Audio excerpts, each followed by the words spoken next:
Bismillahirrahmanirrahim. Assalamualaikum warahmatullahi wabarakatuh. Sahabat-sahabat dimanapun berada dan teman-teman jemaah DNSA dimanapun berada, alhamdulillah saya bersyukur masih diberikan kenikmatan iman, Islam dan ihsan oleh Allah SWT. Dan tidak lupa pula salawat serta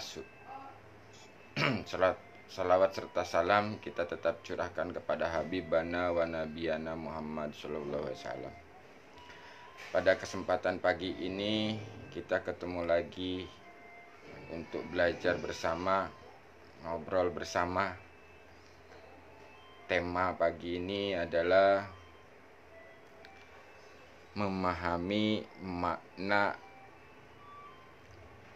walaupun pernah ke langit tapi tetap menjadi penduduk bumi. Nah, ini bagi teman-teman atau sahabat-sahabat pengamal zikir nafas sadar Allah. Yang saya maksud pernah ke langit, pernah diperjalankan ke langit. Nah, ini kalau di metode zikir nafas sadar Allah ini itu di level 1. Di saat kita mulai mengamati napas, menyadari jasad, menyadari lingkungan kita, lalu dia meluas lagi menyadari di luar lingkungan, di luar ruangan, lalu menyadari alam semesta, menyadari langit, bintang-bintang. Nah, itulah yang disebut pernah ke langit. Nah, jadi itu yang disebut perjalanan jiwa kita pernah meluas ke langit sampai di sebalik alam semesta. Nah, ini jadi di saat kita mengamalkan zikir nafas sadar Allah di level 1 itulah perjalanan kita menuju ke langit. Nah, nanti di level 2, level 3, level 4, nah itu sampai sibgoh. Nah, itulah murni kehendak Allah. Jadi memang beda di saat kita menginginkan dan diperjalankan atau dikehendaki oleh Allah. Nah, ini harus kita pahami bagi teman-teman, sahabat-sahabat yang mengamalkan zikir nafas. Lakukan saja zikir nafasnya murni karena Allah. Karena yang bisa memperjalankan jiwa kita itu ya hanya Allah. Bukan mampunya kita, bukan mampunya metode, bukan. Metode cara itu ya hanya sebuah sarana atau alat saja. Jadi yang memperjalankan dan yang memampukan itu hanya Allah. Jadi saat jenengan melakukannya itu murni karena Allah, disitulah nanti ada yang namanya disebut perjalanan jiwa. Jiwanya diperjalankan. Nah, level pertama itu kan menyadari jasad dulu, menyadari ruangan dulu, menyadari lingkungan, menyadari alam, menyadari langit, menyadari bintang-bintang, galaksi-galaksi. Nah, itu yang disebut perjalanan kita ke langit. Nah, di saat setelah diperjalankan jiwanya oleh Allah, lalu kita akan dikembali lagi ke bumi. Nah, ini menjadi penduduk bumi. Karena apa ya? Kita masih hidup di bumi. Sebagaimana yang sudah dialami oleh Kanjeng Nabi, yang sudah dicontohkan oleh Kanjeng Nabi Muhammad SAW. Setelah diperjalankan oleh Allah, Mi'raj, bertemu dengan Allah. Nah, itu kembali lagi ke bumi, menjalankan sebagai penduduk bumi, yaitu khalifah di muka bumi. Jadi bagi teman-teman yang satu perjalanan atau satu metode menggunakan zikir napas sadar Allah. Nah, di sini saya berbagi pengalaman apa yang saya alami setelah saya mengamalkan zikir napas sadar Allah dan mengaplikasikan ke dalam kehidupan. Sebelumnya memang saya mengakui bahwa diri saya ini bukan orang yang berilmu. Dan saya memang pakir ilmu, sangat minim dalam keilmuan. Tapi di sini saya meyakini di saat kita ingin kembali kepada Allah, Allah tidak melihat masalah derajat keilmuan. Nah, di saat kita memang menginginkan kembali kepada Allah, nah di situ nanti diproses oleh Allah, disambut oleh Allah. Makanya kalau ada yang datang ke tempat saya ingin mendapatkan ilmu, ingin belajar agar dapat ilmu, itu akan kecewa. Karena yang dituju ini bukan orang berilmu. Jadi kalau mau belajar keilmuan, datanglah kepada orang-orang yang berilmu. Pada orang-orang yang memang sudah diakui keilmuannya. Kalau saya ini hanya seorang manusia yang sedang belajar mengenal Tuhannya dan berjalan di jalan Allah.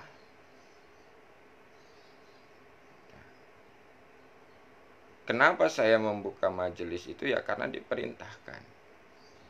Di saat saya meminta kepada Allah, ya Allah berikanlah aku keistiqomahan untuk melakukan zikir napas sadar Allah ini. Disitulah ada perintah dari Allah, bukalah majelis. Nah, kalau pakai akal pikir, gak masuk akal pikir.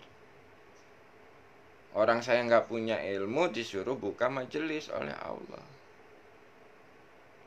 Dan ternyata disitulah saya baru bisa menyaksikan kenapa Allah memerintahkan membuka majelis. Jadi setelah saya dapat perintah itu saya lakukan saja. Saya bikin undangan di grup bahwa setiap malam Sabtu nanti ada zikir napas berjamaah dan diskusi sadar Allah di rumah saya. Setelah saya lakukan perintahnya, disitulah Allah gerakkan orang-orang yang memang sudah memiliki keilmuan masing-masing. Dihadirkan orang-orang yang berilmu oleh Allah di tempat saya. Dan ternyata disitulah saya banyak belajar, banyak pemahaman-pemahaman baru dari Allah melalui sahabat-sahabat yang dikirim oleh Allah ke rumah saya. Nah, di sini jangan sampai salah paham bagi teman-teman dimanapun berada. Saya membuka majelis ini bukan menjadi guru, bukan menjadi pembimbing, tapi saya di sini memang diperintahkan untuk membuka majelis agar apa? Allah memberikan keistiqomahan pada diri saya agar tetap melakukan zikir napas sadar Allah dan berdiskusi bersama sahabat-sahabat yang sama-sama satu perjalanan. Nah, di sini penyaksian yang sangat luar biasa. Setelah saya lakukan, perintahnya memang Allah buktikan. Di luar nalar saya. Dihadirkan Pak Pur, dihadirkan senior-senior yang lain yang memang sudah berjalan duluan melalui metode zikir napas sadar Allah ini. Di sini penyaksian yang sangat nyata dan luar biasa. Bahwa bagi Allah itu tidak ada yang tidak mungkin, semua mungkin. Dan istilahnya bagi akal pikir saya nggak mungkin terjadi, tapi bagi Allah terjadi. Nah, di sini semua terjadi di luar nalar di saat Allah sudah berkehendak. Nah, jadi kita kembali lagi kepada pembahasan tadi. Setelah kita diperjalankan ke langit, jiwa kita lalu dikembalikan lagi ke bumi. Nah, apakah di saat diperjalankan di dunia nyata ini, apakah Allah bisa memperjalankannya? Sama. Di saat jiwa kita sudah aktif menyadari Allah, sesungguhnya kita ini di dunia ini ya diperjalankan jiwa raganya oleh Allah. Nah, di saat kita menyadari bahwa kita diperjalankan jiwa raga ini oleh Allah, di situ banyak pembelajaran. Mungkin dulu sebelum saya belajar zikir nafas sadar Allah ini, saya memang sudah petualang,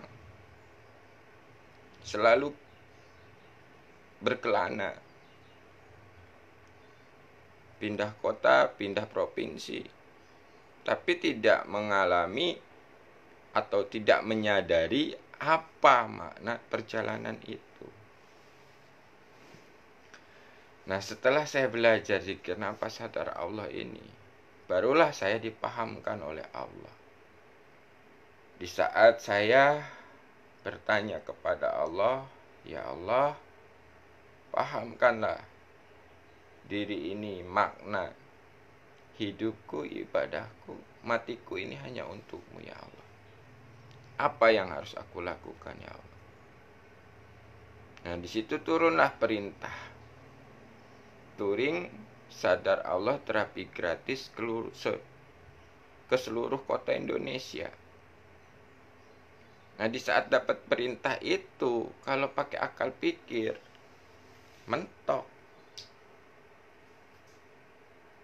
Terapi gratis ke seluruh kota Indonesia. Ongkosnya dari mana? Tapi di saat Allah berkehendak, nah ini beda. Jadi saya sudah nggak pakai akal pikir lagi. Cukup hanya mengikuti perintahnya dan menjalankan. Dan di saat diperjalankan itu ya dengan cara-cara Allah, bukan cara saya. Bukan dengan cara saya mengemis kepada orang lain untuk diongkosi, bukan. Tapi cara Allah memberikan, menggerakkan hati seseorang untuk memberikan ongkos. Nah, di situ saya menyaksikan. Kalau bukan Allah, kalau bukan digerakkan Allah, nggak mungkin orang ini memberikan ongkos. Nah, di situ terus penyaksian-penyaksian yang nyata di saat jiwa raga diperjalankan oleh Allah. Nah, ini perbedaan antara di saat kita diperjalankan hanya jiwa dan di saat diperjalankan jiwa dan raganya. Kalau perjalanan jiwa itu di saat kita duduk timpu, nah itu perjalanan jiwa. Jiwa kita yang berjalan. Nah, di saat diperjalankan jiwa dan raga itu adalah di saat kita aplikasikan ke dalam kehidupan. Nah, di sini yang membedakan perjalanan jiwa dan raga ini, sensasi di saat diperjalankan jiwa dan raga ini lebih nyata dibandingkan kita di saat diperjalankan hanya jiwa oleh Allah. Contoh misalkan saya diperjalankan jiwa raga saya oleh Allah dari Jakarta menuju Jawa Timur. Nah, di saat diperjalankan jiwa raga ini, jasad saya, mata saya menyaksikan apa yang disaksikan. Contoh misalkan melihat perempuan cantik. Tapi jiwa saya harus menyaksikan di sebalik perempuan cantik ini Allah. Sehingga apa? Kesadaran saya tidak berhenti di sensasi penglihatan mata. Tetap lurus ke Allah. Sehingga tidak terputus kesadarannya, tetap menyadari Allah. Nah, itu yang disebut istilahnya zikir nafas dalam aplikasi kehidupan. Sama di saat kita zikir napas duduk timpu. Di saat ada sensasi, kalau kita berhenti di sensasi, pasti kesadaran kita terputus kepada Allah. Karena apa? Kita keenakan berhenti di sensasi. Nah, sama pun dalam kehidupan. Di saat diperjalankan jiwa raga saya tadi ke Jawa Timur, itu banyak yang saya lalui dan banyak yang saya lihat. Dan banyak tempat-tempat yang memang baru, yang belum pernah saya kunjungi. Tapi disitulah dipahamkan oleh Allah. Di saat saya melihat apapun, tetap jiwa saya menyaksikan Allah. Di saat saya berada di tempat apapun, tetap jiwa saya menyadari Allah. Sehingga apa? Disitulah penyaksian-penyaksian yang nyata. Jadi kita ini hanya dimampukan oleh Allah, bukan mampunya diri kita. Nah, di saat makanya ada teman-teman yang merasa bingung, merasa heran melihat status di Facebook saya. 1 jam ada di Jakarta, 2 jam, 3 jam kemudian saya ada di Maja, Banten. Malamnya ada di Maja, tiba-tiba paginya ada di Jakarta, dan sorenya ada di Bandung. Nah, inilah kalau saya katakan di saat kita diperjalankan jiwa raga oleh Allah.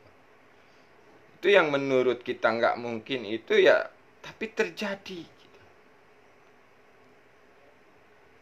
Dan di saat diperjalankan jiwa raga oleh Allah ini nggak merasa capek. Sama di saat kita zikir napas duduk timpu, jiwanya diperjalankan oleh Allah itu tidak ada terasa kesemutan, tidak ada rasa pegel. Yang ada nyaman. Beda dengan istilahnya kita menginginkan. Contoh misalkan saya mau DN agar jiwa saya diperjalankan ke alam ini, ke alam. Nah itu baru 5 menit aja udah pegel, udah kesemutan. Udah banyak godaan. Beda dengan di saat kita memang hanya karena Allah lillah, diperjalankan jiwanya oleh Allah. Nah begitu pun dalam kehidupan. Di saat saya menginginkan bukan kehendak Allah, diri saya yang menginginkan, diri saya dengan nafsu saya yang menginginkan saya berjalan ke sebuah kota. Di situ malah yang banyak hanyalah kesengsaraan. Karena apa? Ya bukan kehendak Allah murni. Kalau kehendak Allah yang murni itu semuanya dijamin oleh Allah. Dari mulai fasilitas ongkos, mulai fasilitas tempat tinggal, mulai fasilitas makan, tempat istirahat, tempat kita bersih-bersih, mandi segala macam sudah disediakan oleh Allah. Saya hanya cukup menyaksikan dan menyadari.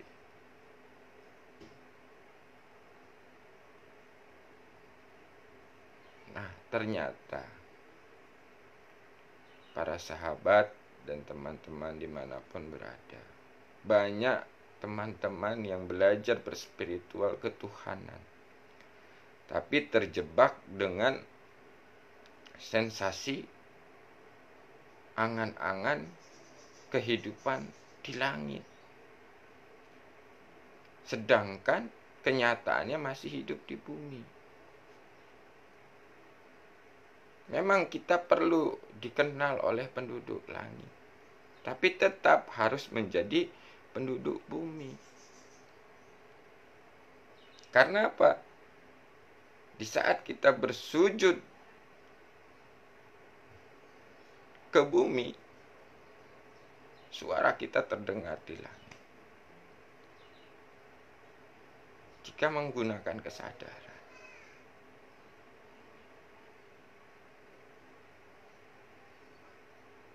Nah, sekali lagi buat teman-teman dimanapun berada, saya menceritakan ini bukan berarti saya ingin diakui bukan saya pamer. Tapi itulah di saat dimampukan oleh Allah. Dan itu nggak bisa saya ulangi, tapi saya alami. Jadi tidak ada yang bisa, tapi di saat dimampukan pasti bisa.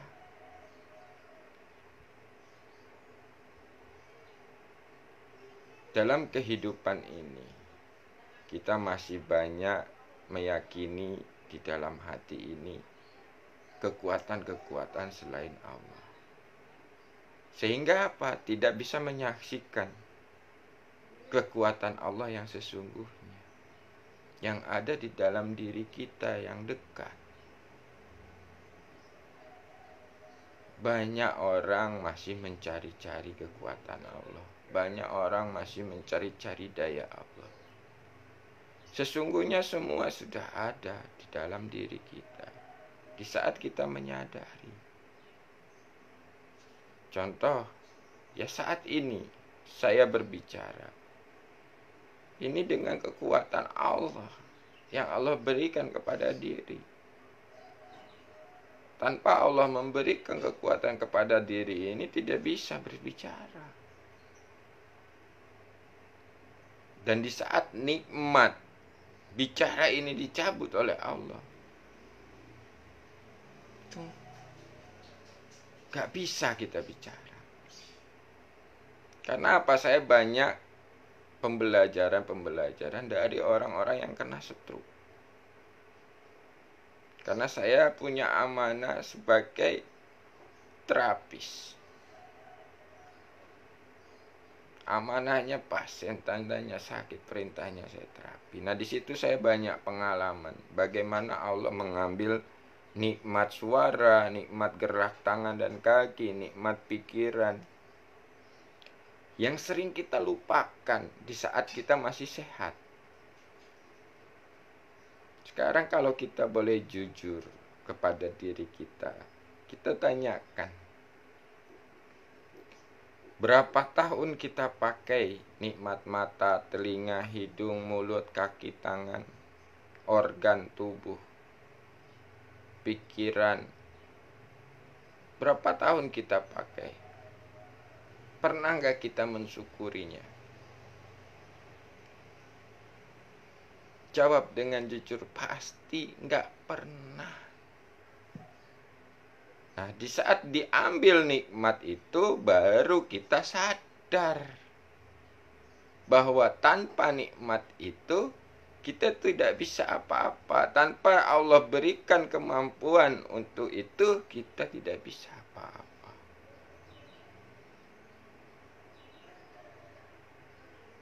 Nah, jadi bagi teman-teman, sahabat-sahabat dimanapun berada, yang sedang memang sama-sama belajar memahami tentang Tuhan, atau yang disebut kita belajar berspiritual, di sini kita harus benar-benar pahami kemana tujuan kita, apa tujuan kita untuk mengenal Tuhan atau untuk mengenal Allah ini. Kalau sudah jelas tujuannya, tentu tidak akan tersesat. Yang tersesat itu karena belum jelas dengan tujuannya. Nah, bagi teman-teman yang masih merasakan kebingungan, tekanan batin atau depresi dalam berspiritual, pahami lagi tujuan kita untuk apa. Karena banyak sekali sahabat-sahabat atau teman-teman yang belajar ketuhanan itu karena ingin sesuatu. Saya ingin mengenal Allah karena ingin kaya. Saya ingin mengenal Allah karena ingin tenang. Saya ingin mengenal Allah karena ingin usaha saya sukses. Nah, itu masih banyak karena yang lain. Belum murni. Di saat nanti sudah murni dan dipahamkan tentang kemurnian, disitulah sesungguhnya bahwa tujuan kita hanya kembali kepada Allah dengan jiwa yang tenang. Dan seperti apa yang harus kita lakukan? Disitulah kita diproses tentang kepasrahan yang sesungguhnya dalam menjalani kehidupan. Nah, di saat kita sudah balance antara laku, jiwa, dan raga, kita akan menyaksikan dan merasakan kenikmatan dunia dan akhirat itu ya saat ini. Bukan terpisah-pisah. Kenapa banyak yang berbenturan itu karena dipisah-pisah dan tidak tahu meletakkan lakunya pada tempat. Contoh, laku jiwa ditempatkan pada jasad, laku jasad ditempatkan pada jiwa. Nah, ini yang akhirnya jadi berbanyak berbenturan di dalam aplikasi kehidupan. Nah, di sini perlu keselarasan juga. Di saat kita memang sudah dipahamkan, maka kita akan menjalankan sesuai kemampuan yang dimampukan oleh Allah. Contoh misalkan saya Yusuf Hidayat, latar belakangnya yaitu preman tobat misalkan. Nah, di sini saya tidak akan bisa laku seperti para senior atau para pembimbing yang memang latar belakangnya tidak sama dengan saya. Nah, jadilah di sini kita menyadari Allah memberikan perannya seperti ini kepada saya. Ya sudah, menjadilah diri sendiri yang diperankan oleh Allah. Karena apa? Di saat kita memang membanggakan sesuatu dari diri kita, di situ akan terjebak lagi. Karena hakikatnya diri kita itu tidak memiliki apa-apa, tidak bisa apa-apa, dan tidak tahu apa-apa. Tanpa dimampukan Allah, tanpa dibisakan Allah, tanpa diberi Allah, tanpa dititipkan Allah, dan tanpa diberitahu oleh Allah. Di saat memang di jiwa raga kita diperjalankan oleh Allah, disitulah banyak hikmah-hikmah yang saya baca. Nah, membaca hikmah ini tidak ada tulisannya, tapi kita bisa baca. Nah, disitulah yang disebut jiwa sadar Allah. Allah memampukan jiwa kita membaca tanpa ada tulisannya. Di saat jiwa kita selalu sadar Allah, menyambung ke Allah, sambung ke Allah. Di saat Allah ngasih pelajaran-pelajaran dalam kehidupan, jiwa kita bisa membaca apa maksud Allah memberikan pelajaran hidup seperti ini. Apa maksud Allah memberikan permasalahan seperti ini? Apa maksud Allah memberikan pembelajaran-pembelajaran seperti ini? Nah, di situ kita baca. Nah, di saat jiwa kita selalu nyambung kepada Allah, sadar Allah, di situ dimampukan oleh Allah untuk membaca. Oh, ini maksud Allah. Dan di saat kita belajar mengenal Allah, bukan berarti kita ini menjadi orang sakti mandraguna, atau bukan menjadi orang yang ijabah doanya. Diijabah itu untuk diri saya sendiri. Kalau untuk orang lain itu belum tentu. Karena apa? Disinilah sesungguhnya kita belajar untuk meyakini Allah itu Maha Pemberi. Jangankan kita yang menuhankan Allah, yang tidak menuhankan Allah aja tetap Allah masih memberi. Di sini keyakinan kita harus tanamkan. Jangan sampai kita itu meremehkan kekuasaan Allah, kehebatan Allah, kemahaan Allah, atau kebesaran Allah.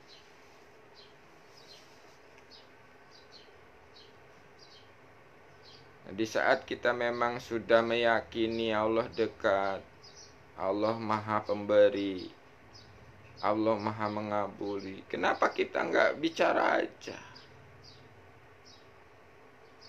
Menggunakan kesadaran kita kepada Allah. Sungguhnya kan kita paham Allah itu Maha mendengar. Kenapa masih nggak yakin doa kita didengar oleh Allah, dikabul oleh Allah? Nah, disinilah sahabat, teman-teman, di saat jiwa seseorang itu sudah diaktifkan oleh Allah untuk menyadari Allah,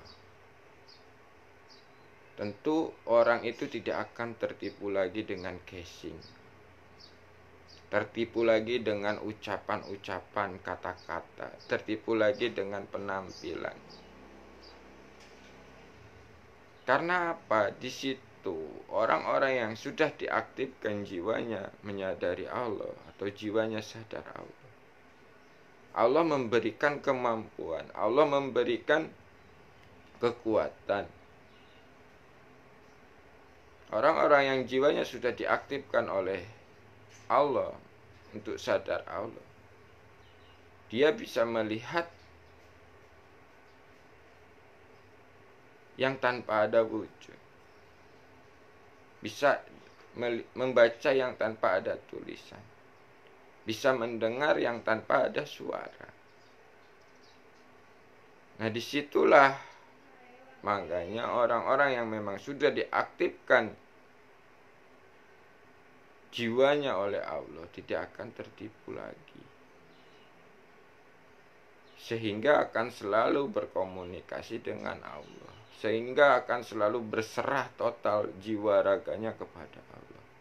Walaupun memang terkadang Allah memberikan pembelajaran-pembelajaran dengan cara disesatkan, dibiarkan sesat, dibiarkan lalai. Tapi setelah itu Allah memahamkan kepada dirinya agar sebuah pembelajaran itu paham maksud dan tujuan Allah kenapa membiarkan. Nah, ini teman-teman, sekali lagi bagi teman-teman yang sama-sama masih dalam proses pembelajaran, jangan patah semangat. Apapun yang terjadi saat ini itu adalah proses pembelajaran yang harus kita lewati. Tak peduli orang lain menghina, mencaci maki, merendahkan, meremehkan dengan apa yang kita jalankan, kita jalani. Karena apa? Prosesnya itu kita memang masing-masing. Dan inilah yang disebut ketentuan Allah. Allah menentukan kepada diri kita ini ya berbeda-beda. Walaupun terkadang ada yang sama, tapi tetap beda. Nah, disinilah sesungguhnya kebesaran Allah, kemahaan Allah yang luar biasa. Dari beribu-ribu manusia, ratusan ribu manusia, atau miliaran manusia, itu tidak ada yang sama persis. Pasti ada perbedaannya. Nah, ini baru makhluk ciptaannya. Baru makhluk ciptaannya udah dahsyatnya luar biasa. Apalagi sang penciptanya.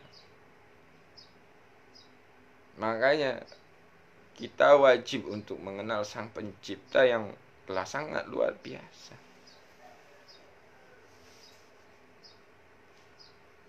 Dan disinilah kita harus memahami diri kita itu sebagai apa dan untuk apa. Ini kita harus pahami, dan itu akan dipahami di saat kita mau melakukan, mau berjalan.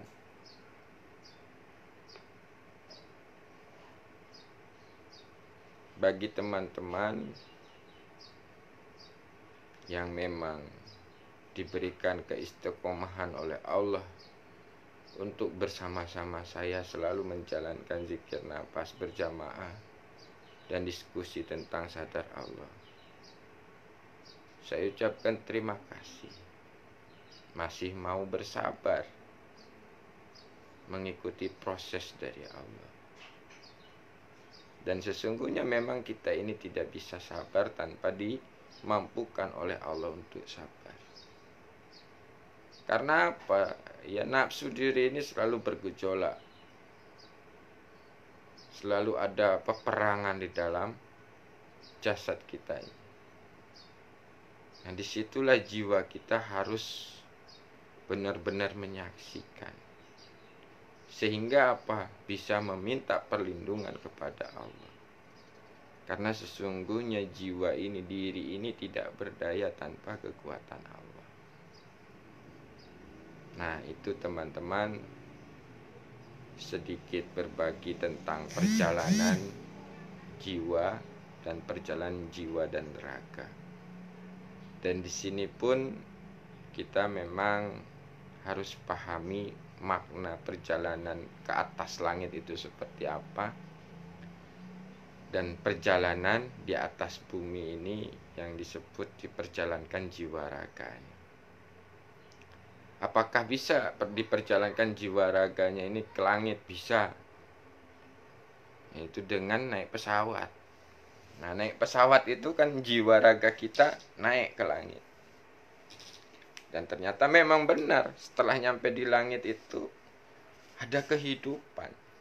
Di saat kita memang benar-benar diperjalankan oleh Allah ya, naik pesawatnya ini.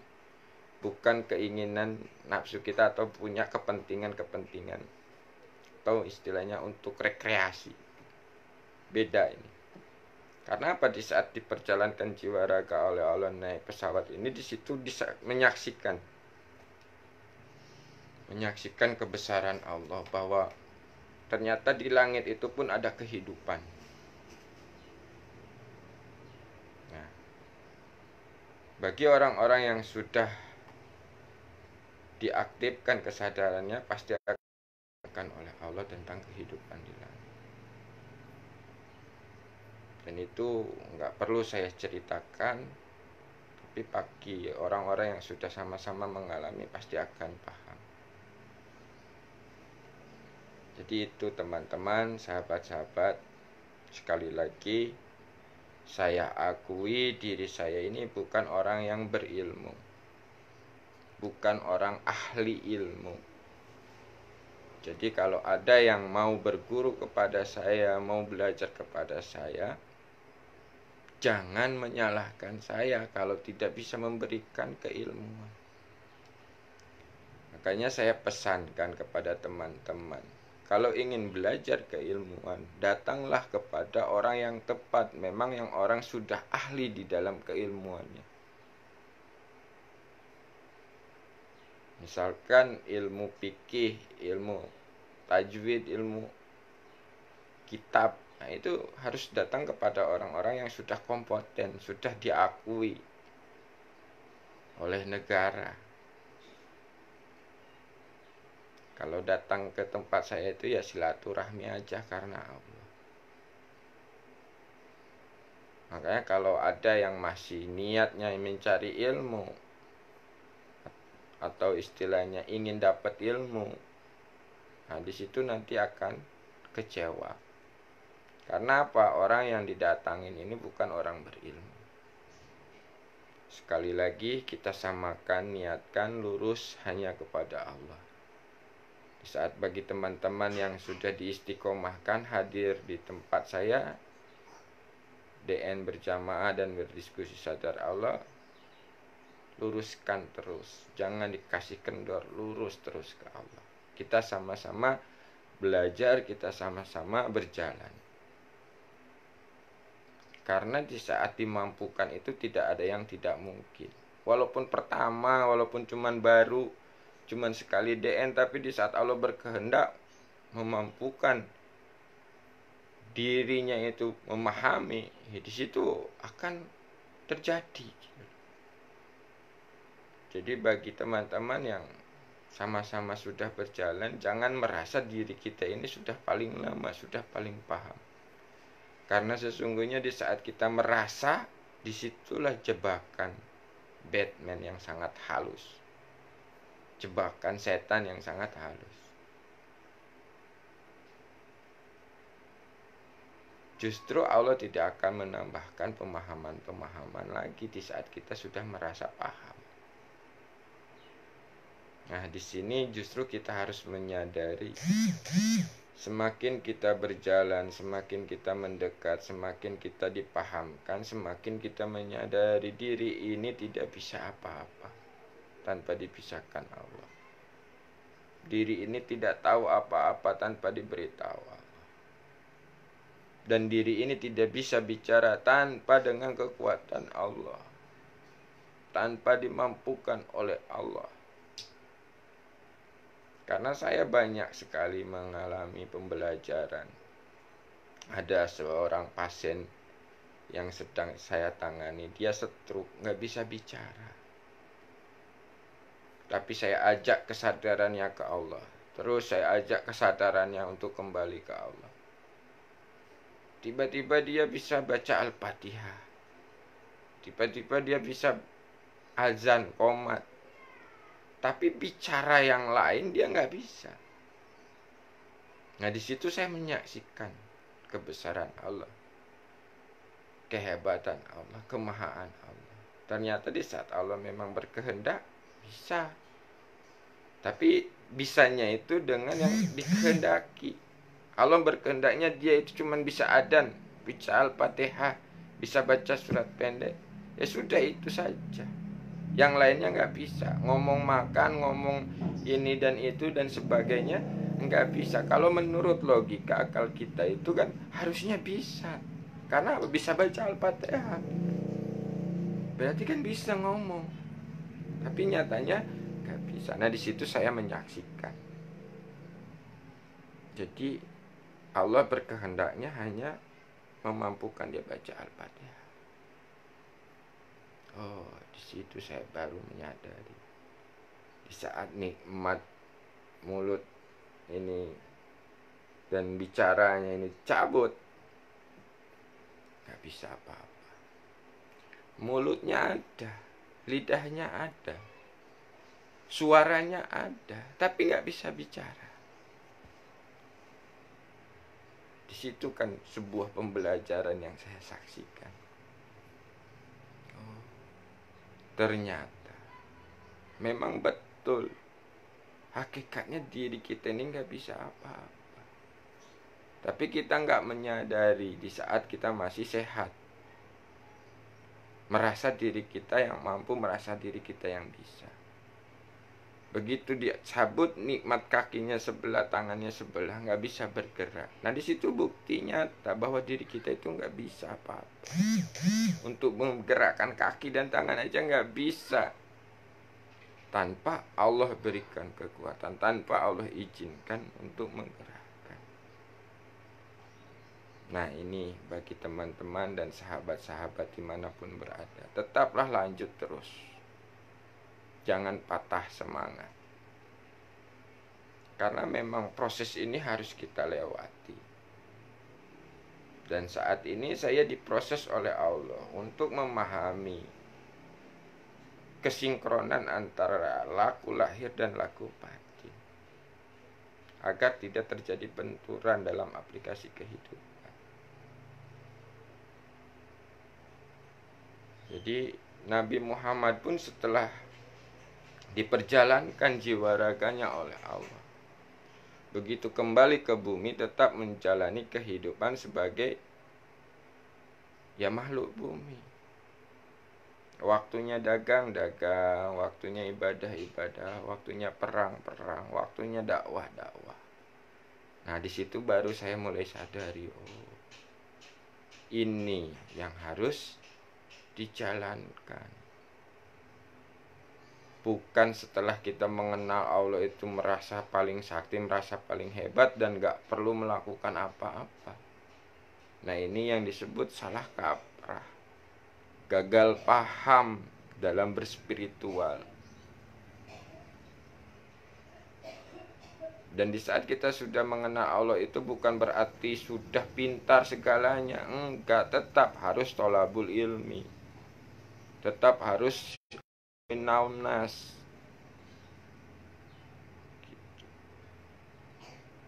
Karena disitulah nanti kita menyaksikan bagaimana Allah memberikan ilmu, bagaimana Allah memberikan rezeki. Di saat kita aplikasikan dalam kehidupan. Makanya kita ini kan harus aplikasikan menjadi saksi Allah, abdi Allah, khalifah Allah. Nah, saksi ini ya harus benar-benar menyaksikan nyata, bukan hanya sekedar katanya, tapi nyatanya kita saksikan. Keberadaan Allah, kedekatan Allah itu memang nyata, bukan hanya sekedar katanya. Itu harus kita saksikan. Nah, abdi Allah ini di saat kita beribadah itu sudah tanpa mengharap-harap pamrih pahala, lillah sudah. Salat karena Allah sudah, puasa karena Allah sudah, sedekah karena Allah sudah, tanpa harap-harap lagi, tanpa iming-iming imbalan lagi, sudah. Cukup menyadari saja, diperintahkan lakukan, diperintahkan lakukan. Dan menjadi khalifah Allah, wakil Allah. Dan kita tidak sadari di saat kita memberikan sesuatu, menolong seseorang, itulah wakil Allah. Tanpa kita sadari kita menjadi wakil Allah. Jadi kalau kita sadari itulah yang makna sesungguhnya kita menjadi wakil Allah di muka bumi ini. Di saat saya menyampaikan kebenaran-kebenaran dari Allah, ini adalah sebagai bentuk khalifah Allah, wakil Allah, untuk menyampaikan yang saya alami, tapi bukan yang orang lain alami. Dan ini bukan cerita fiksi atau cerita dongeng, tapi kenyataan di dalam kehidupan yang sehari-hari kita alami. Bagaimana kita memahami, bagaimana kita menyaksikan, bagaimana kita membaca, bagaimana kita mendengar.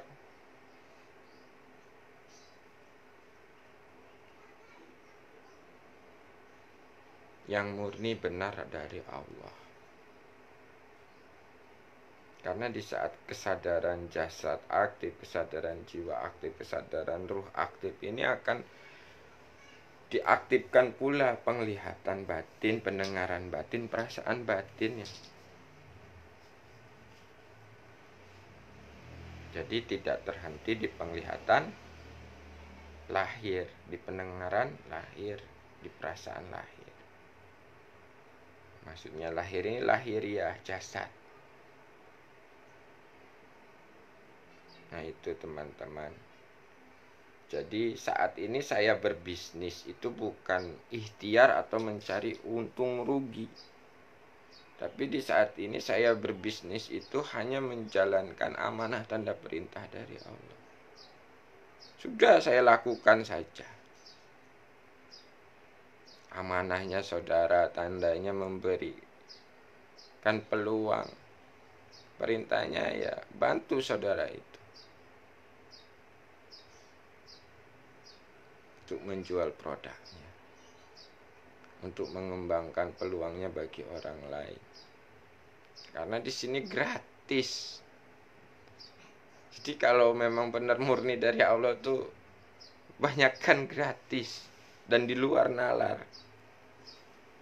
Di luar nalar. Dan maka kadang-kadang saya itu kagum Maksud aku dalam kagum di sini itu kepada orang-orang yang memang dimampukan oleh Allah dalam berbisnisnya itu pakai manajemen langit, bukan pakai manajemen bumi. Ada yang buka restoran, makan minum sepuasnya, bayar seikhlasnya. Nah, ini kalau menurut manajemen bumi ini bisa bangkrut ini perusahaan. Tapi ternyata di saat dia memang yakin yang memberi rezeki itu Allah, dan ternyata malah berkembang sampai mempunyai 10 cabang. Nah, di sini luar biasa yang bisa kita saksikan pembelajaran yang nyata dari Allah di saat kita meyakini Allah.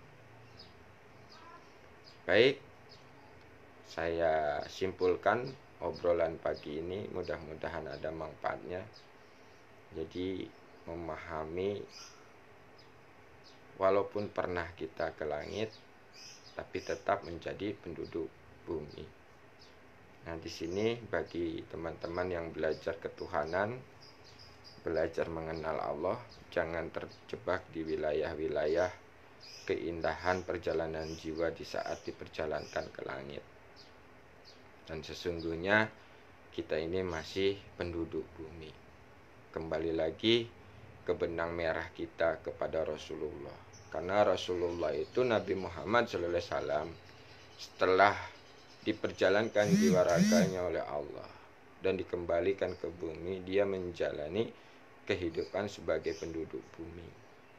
Waktunya dagang ya dagang, waktunya berdakwah ya berdakwah, waktunya ibadah ya ibadah.